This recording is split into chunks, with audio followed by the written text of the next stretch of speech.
గ్రామానికి అభివృద్ధి నోచుకోపోతుంటే ఆయన ముందుకొచ్చి ఆయన సర్పంచ్గా అయ్యి ఆయన ప్రారంభించింది వాళ్ళ రేలగాం సిద్దిగే కాదు, మొత్తం దేశాన్నే కదిలించాడు. ఒక సర్పంచ్ కదిలించాడు.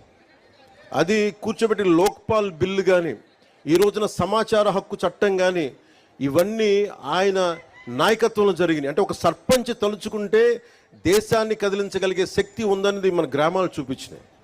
అలాంటి 13,326 పంచాయతీలు కనుక బలపడితే, బలోపేతం అయితే, నిజంగా అభివృద్ధి దిశ వైపు వెళ్తే, మనందరం ఐక్యతగా ఉంటే ఆంధ్రప్రదేశ్కి ఎన్ని లక్షల కోట్లు వీళ్ళు అప్పు చేసిన అప్పులను తీర్చేయగలం. మనకు అంత శక్తి సమర్థత మనకుంది.